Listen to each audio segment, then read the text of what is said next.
नमस्कार, बहुत स्वागत है आपका। आपके साथ मैं हूं अमृता। एक नजर हेडलाइंस पर।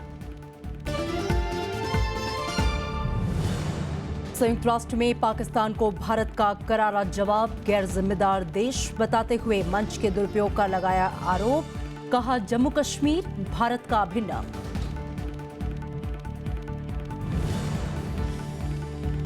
सीमा पार से हमला होने पर गोलियां नहीं गिनेगा भारत, गृह मंत्री राजनाथ सिंह की पाकिस्तान को कड़ी चेतावनी। कहा सेना किसी भी हालात से निपटने के लिए तैयार।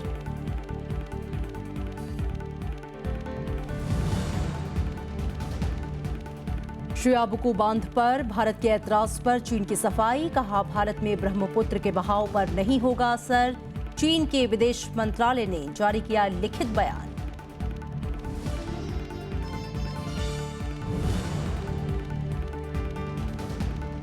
यमन में हुती विद्रोहियों पर हवाई हमले में 140 से ज्यादा की मौत, सैकड़ों घायल। सऊदी अरब गठबंधन सेना का हमले में हाथ से इनकार।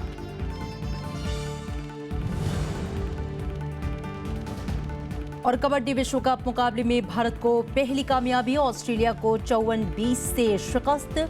रूस ओपन बैडमिंटन चैंपियनशिप के महिला और पुरुष फाइनल में भारत के खिलाड़ी।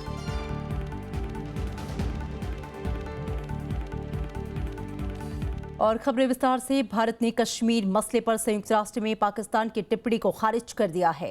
भारत ने कहा है कि पड़ोसी मुल्क गैर मुद्दों पर अंतर्राष्ट्रीय संस्था का गलत इस्तेमाल कर रहा है। संयुक्त राष्ट्र में पाकिस्तान की राजदूत मलिहा लोधी ने कश्मीर का मुद्दा उठाया था। संयुक्त राष्ट्र में एक बार फिर कश्मीर राग अलापने पर भारत ने पाकिस्तान को गैर जिम्मेदार देश करार दिया है। भारत ने कहा है कि पाकिस्तान क्षेत्रीय बढ़त लेने के लिए वैश्विक मंच का दुरुपयोग कर रहा है। संयुक्त राष्ट्र में भारत के स्थायी मंत्री श्रीनिवास प्रसाद ने जवाब के अधिकार का इस्तेमाल करते हुए पाकिस्तान को जवाब दिया। संयुक्त राष्ट्र की समिति के एजेंडे में कश्मीर नहीं है। एजेंडे में गैर उपनिवेश पर ध्यान केंद्रित करना है। पाकिस्तान को सलाह है कि वह समिति की समझ का अपमान न करे और एजेंडे के दायरे में रहे। शुक्रवार को हुई संयुक्त राष्ट्र की विशेष राजनीतिक और गैर उपनिवेशिक कमेटी की आम बैठक के दौरान भारत ने लोधी के बयान को पूरी तरह खारिज किया। श्रीनिवास ने कहा कि पाकिस्तान गैर जिम्मेदार ऑपरेटर की तरह काम कर रहा है। पाकिस्तान इस वैश्विक मंच का दुरुपयोग करते हुए अपनी क्षेत्रीय बढ़त लेने की फिराक में है। इससे पहले संयुक्त राष्ट्र में पाकिस्तान की राजदूत मलिहा लोधी ने मुद्दा उठाते हुए कहा था कि कश्मीर में जनमत संग्रह कराने के लिए संयुक्त राष्ट्र सुरक्षा परिषद के प्रस्तावों पर अमल नहीं किया जाना संयुक्त राष्ट्र की सबसे बड़ी नाकामी है। कश्मीर मुद्दे के समाधान के बिना संयुक्त राष्ट्र का प्रस्ताव अधूरा ही रहेगा। पाकिस्तान पहले भी कई बार कश्मीर का मुद्दा उठाने की कोशिश कर चुका है। हाल ही में संपन्न हुए कूटनिरपेक्ष देशों के सम्मेलन में भी पाकिस्तान ने यही रुख अख्तियार किया था। Bureau report, Rajya Sabha TV. और आतंकवाद के मुद्दे पर अंतर्राष्ट्रीय समुदाय में अलग थलग पड़ने के बाद पाकिस्तान अब नए बहाने तलाशने लगा है। पाकिस्तान का कहना है कि नरेंद्र मोदी के नेतृत्व वाली सरकार के रहते उसे भारत के साथ संबंध सुधरने की उम्मीद नजर नहीं आती। पाकिस्तान के प्रधानमंत्री नवाज शरीफ के विदेश मामलों के सलाहकार सरताज अजीज ने भारत पर वर्चस्ववादी रवैया अपनाने का आरोप लगाते हुए कहा कि पाकिस्तान भारत के इस रुख का विरोध कर रहा है। पाकिस्तान ने समान आधार पर द्विपक्षीय संबंधों को प्रोत्साहन देने की बात भी कही। शुक्रवार को भारत के खिलाफ पाकिस्तान ने अपनी संसद का संयुक्त सत्र बुलाया था, जिसमें न केवल विपक्ष बल्कि सत्ताधारी दल के सांसदों ने भी आतंकवाद के मुद्दे पर नवाज शरीफ को घेरा था और कहा था कि आतंकवादियों को संरक्षण देने की सरकार की नीति के कारण ही पाकिस्तान दुनिया में अलग थलग पड़ गया है। पाकिस्तान को कड़ी चेतावनी देते हुए केंद्रीय गृह मंत्री राजनाथ सिंह ने कहा है कि भारतीय फौज सीमा रेखा पर हर तरह के हालात से निपटने में पूरी तरह से सक्षम है। उन्होंने ये भी कहा कि भारत किसी भी मुल्क पर हमला नहीं करता, लेकिन अपनी रक्षा करने के लिए देश पीछे नहीं हटेगा।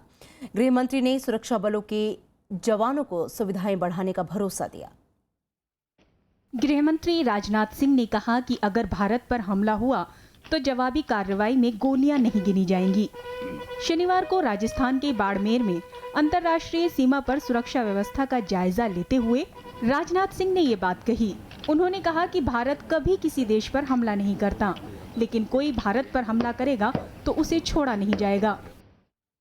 आप लोगों को अपनी तरफ से कोई बात यदि कहनी हो तो कह सकते हैं, तब उसके बाद मैं बोलूं। राजनाथ सिंह ने बीएसएफ के अधिकारियों के साथ बैठक की और जवानों से मुलाकात कर उनकी समस्याएं भी सुनी। महोदय, मेरी अर्ज इस प्रकार से है कि हमारी वाहिनियों में पीपी जैकेट की भारी कमी है। गृह मंत्री ने जवानों को भरोसा दिलाया कि सरकार सीमावर्ती इलाकों में सुविधाओं में विस्तार करने के लिए हर संभव प्रयास करेगी। गृह मंत्री राजनाथ सिंह ने कहा कि बीएसएफ के जवान सीमा पर पूरी तरह मुस्तैद हैं और किसी भी तरह की स्थिति से निपटने के लिए तैयार हैं। सीमा सुरक्षा की स्थिति का जायजा लिया है, लेकिन मुझे खुशी है कि हमारे जवान पूरी मुस्तैदी से अपनी जिम्मेदारी का निर्वाह कर रहे हैं। हमारा जवान अपनी जान लगाकर देश की रखवाली कर रहा है। उधर पंजाब के मुख्यमंत्री प्रकाश सिंह बादल ने केंद्र सरकार से सीमा पार सुरक्षा बढ़ाने की मांग की है, जिससे सीमा पार में घुसपैठ की कोशिशों को नाकाम किया जा सके। इससे पहले शुक्रवार को जैसलमेर में गृह मंत्री ने पाकिस्तान से लगी सीमा वाले 4 राज्यों के मुख्यमंत्रियों और अधिकारियों के साथ बैठक की थी। इसमें पाकिस्तान से लगी सीमा को 2018 तक सील करने और बॉर्डर सिक्योरिटी ग्रिड बनाने का फैसला किया गया था। गृह मंत्री ने जैसलमेर में बीएसएफ की सीमा चौकियों का दौरा भी किया था। Bureau report, Rajya Sabha TV. Jammu Kashmir के नौगाम में मुठभेड़ में मारे गए आतंकियों से मिले हथियार पाकिस्तान में बने हैं। सेना के मुताबिक ग्रेनेड में पाकिस्तान आयुध फैक्ट्री का निशान है। इससे ये साफ है कि पाकिस्तानी सेना आतंकियों को मदद पहुंचा रही है। आतंकियों से मिली दवाओं और खाने पीने की चीजें भी पाकिस्तान में बनी हैं। सेना ने गुरुवार को नौगाम सेक्टर में घुसपैठ की कोशिश को नाकाम करते हुए 4 आतंकियों को मार गिराया था और आतंकियों के पास से बड़ी तादाद में हथियार, नक्शे और दूसरी चीजें बरामद की थीं। चीन ने कहा है कि लालहोबाद से भारत में ब्रह्मपुत्र नदी के बहाव पर कोई असर नहीं पड़ेगा। चीन का कहना है कि श्याबुकु नदी पूरी तरह से चीन में स्थित है और इस पर बांध बनाने से निचले इलाकों में पानी के बहाव में कोई बाधा नहीं आएगी। बांध बनाने पर भारत के ऐतराज के बाद चीन का ये बयान आया है। चीन के विदेश मंत्रालय ने लिखित बयान जारी करते हुए कहा कि परियोजना की जलाशय क्षमता ब्रह्मपुत्र के औसत सालाना बहाव का 0.02% है। ऐसे में निचले इलाकों में इसके प्रवाह पर विपरीत असर नहीं पड़ेगा। इससे पहले भारत ने कहा था कि ऐसी परियोजनाएं बनाते वक्त दूसरे देशों के हितों का ध्यान रखना चाहिए। विदेश मंत्रालय ने इस मुद्दे को चीन के सामने उठाने की बात कही थी। ब्रह्मपुत्र तिब्बत से अरुणाचल प्रदेश, असम और फिर बांग्लादेश में बहती है। चीन ने 1 अक्टूबर को घोषणा की थी कि वो अपनी सबसे महंगी बांध परियोजना के लिए तिब्बत में श्याबुकु नदी का जल प्रवाह रोकने जा रहा है। और चीन के राष्ट्रपति शी जिनपिंग ने वरिष्ठ राजनयिक लुओ झाओहुई को भारत में चीन का नया राजदूत नियुक्त किया है। पाकिस्तान और कनाडा में भी राजदूत रह चुके लुओ को भारत में काम करने का काफी अनुभव है। 1989 से 1993 तक लुओ भारत में चीन के दूतावास में महत्वपूर्ण पदों पर काम कर चुके हैं। लुओ दिल्ली में ली यूचेंग की जगह लेंगे। यूचेंग इसी साल अप्रैल में चीन वापस गए थे। लुओ अपने देश के विदेश मंत्रालय के एशियाई मामलों के विभाग के महानिदेशक भी रह चुके हैं। और मुख्यमंत्री अरविंद केजरीवाल ने उपराज्यपाल नजीब जंग से दिल्ली सरकार के अब तक के फैसलों को मंजूरी देने की अपील की है। उन्होंने कहा कि भविष्य में तमाम फाइलें एलजी सचिवालय भेजी जाएंगी और सरकार उपराज्यपाल से मंजूरी के बाद ही कोई फैसला करेगी। इस बीच दिल्ली सरकार ने 17,000 गेस्ट शिक्षकों का वेतन बढ़ाने का फैसला किया है। इनका वेतन अब 32 से 34,000 कर दिया जाएगा। पहले ये 17 से 20,000 था। राशन की चोरी रोकने के लिए राशन दुकानों पर पॉइंट ऑफ सेल डिवाइस लगाने का भी फैसला किया गया है। वो निर्णय पिछले 1.5 साल के अंदर लिए गए with a particular viewpoint that these files don't need to go to LG, I think should be regularized. In future, the government will function as per the orders of Delhi High Court or as per the orders of Delhi Supreme Court जो भी आएंगे। Swaraj India के अध्यक्ष योगेंद्र यादव ने आम आदमी party पर झुग्गी झोपड़ियों के लोगों से वादा खिलाफी का आरोप लगाया है। उन्होंने कहा कि झुग्गी की जगह मकान देने के नाम पर वोट लिए गए। अब दिल्ली सरकार झुग्गियां हटाने में मदद कर रही है। इस मौके पर आम आदमी पार्टी के झुग्गी झोपड़ी सेल के अध्यक्ष समेत सैकड़ों लोगों ने स्वराज इंडिया की सदस्यता ली। योगेंद्र यादव ने कहा कि वादा के उलट आम आदमी पार्टी की सरकार बनने के बावजूद झुग्गी झोपड़ियों का टूटना बंद नहीं हुआ। इसके अलावा उन्होंने आरोप लगाया कि दिल्ली सरकार लोगों के पुनर्वास के लिए भी बेहतर व्यवस्था पर ध्यान नहीं दे रही।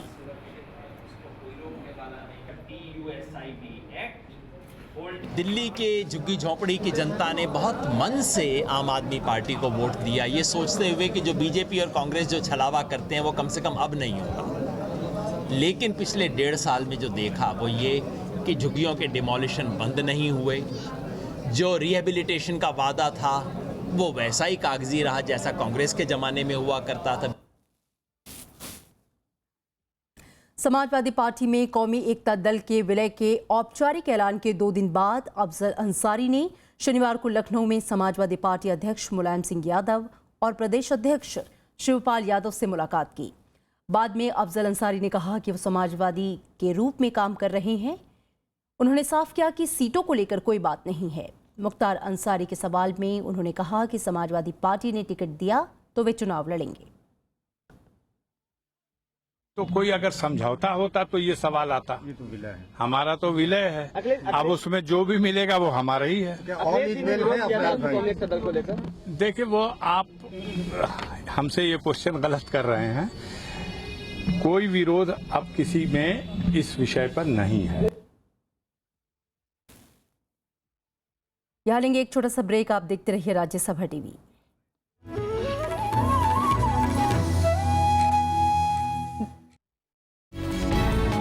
उड़ी हमले और उसके बाद हुए सर्जिकल स्ट्राइक से बने माहौल के दौरान आर्थिक हथियारों के इस्तेमाल की मांग तेज हुई है। चीन से जो हमारा ये व्यापार हो रहा है ये भारत के हित में नहीं है। अच्छा होता कि शहादत के बाद की जगह ओबामा के विजिट के टाइम अगर ये प्रोटेस्ट होते तो इसका लॉजिक रहता। सरकार बोले ना कि हम सब्सिडी देंगे गरीब आदमी को अगर वो बहिष्कार करेगा चीनी माल को सस्ते को लेने का, वो सरकार करेगी? बिल्कुल नहीं। नेशनलिज्म और पेट्रियोटिज्म जो है इसके बीच का जो अंतर है वो हम समझ नहीं पा रहे। ये एक प्रेशर डालने के लिए कोशिश कर रहे हैं क्योंकि पिछले 10 साल में ट्रेड डेफिसिट हमारा बहुत बढ़ गया। हम कोई भी नीति अडॉप्ट करें, हम कोई भी एग्रीमेंट साइन कर पाए, हमारी सफलता तभी हो पाएगी जब हमारी इकाई उस कंपटीशन में आगे बढ़ पाए। देखिए सरोकार सिर्फ राज्यसभा टीवी पर।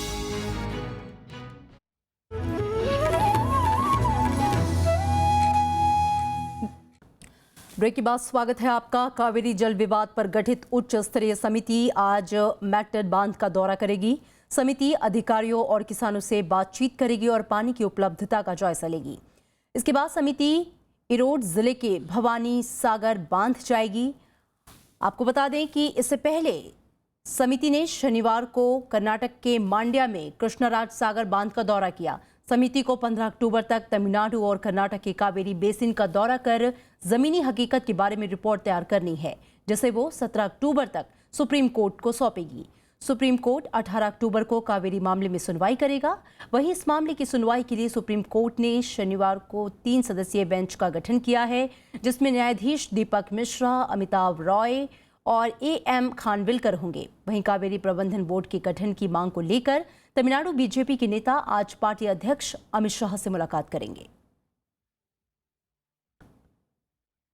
झारखंड के दुमका से शनिवार को पुलिस ने 3 माओवादियों को गिरफ्तार किया है। इनमें एक माओवादी पर 10 लाख का इनाम है। ये लोग कई मामलों में आरोपी हैं। इन तीनों को जिला पुलिस और SSV की संयुक्त कार्रवाई में पकड़ा गया। पुलिस ने इनके पास से 35,000 रुपए कैश, दवाइयां, डेटोनेटर और कई सामान बरामद किए हैं। सिंगापुर, लंदन और हांगकांग की तर्ज पर भारत में अंतर्राष्ट्रीय मध्यस्थता केंद्र खुल गया है। शनिवार को महाराष्ट्र के मुख्यमंत्री देवेंद्र फडणवीस ने मुंबई में इसका उद्घाटन किया। विदेश में कारोबार से जुड़े विवादों के चलते परेशान उद्यमी मध्यस्थता केंद्र की मदद से अपनी परेशानी का समाधान आसानी से ढूंढ पाएंगे। फिलहाल भारतीय कारोबारियों के ज्यादातर विवाद सिंगापुर और लंदन में सुलझाए जाते हैं।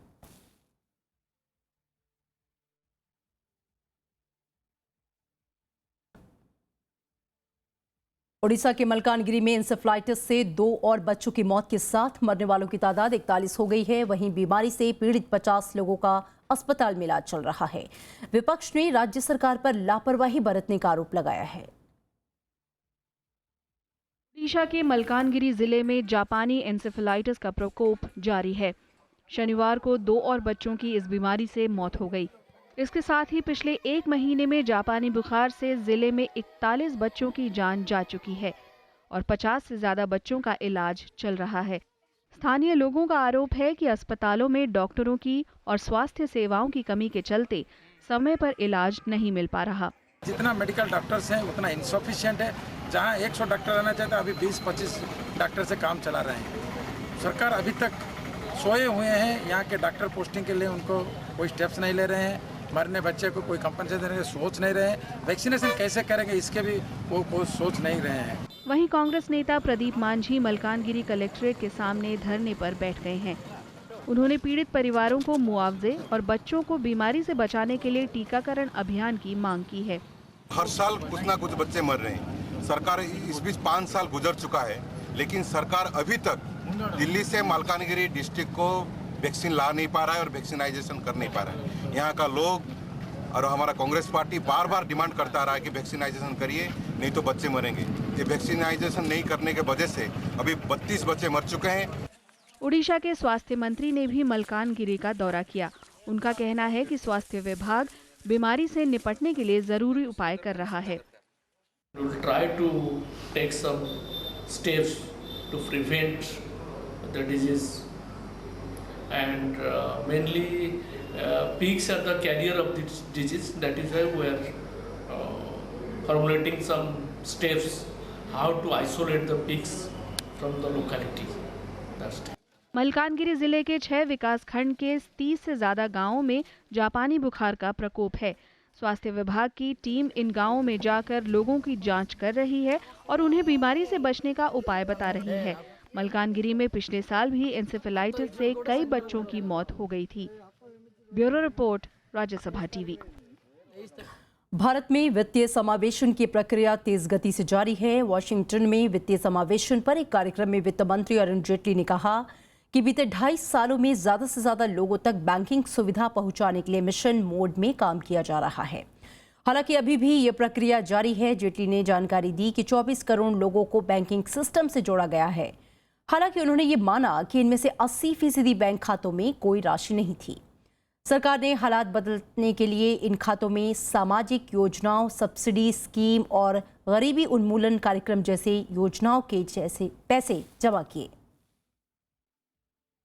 We had undertaken a program on a mission mode, and the entire banking system, this included state sector banks, private banks, the government machinery, all coordinated.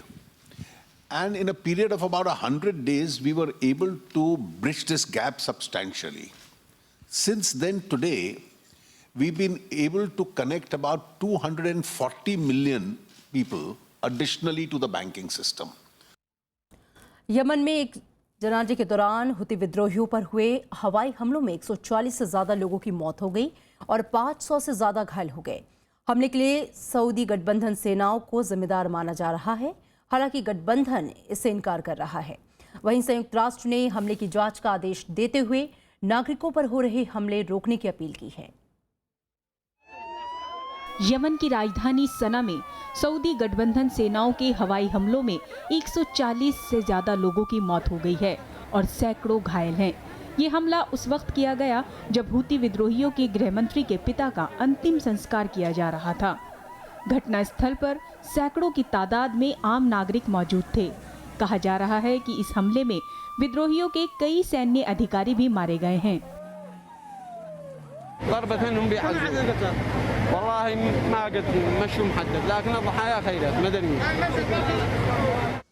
Yemen में हुती विद्रोही सरकार के खिलाफ लड़ रहे हैं।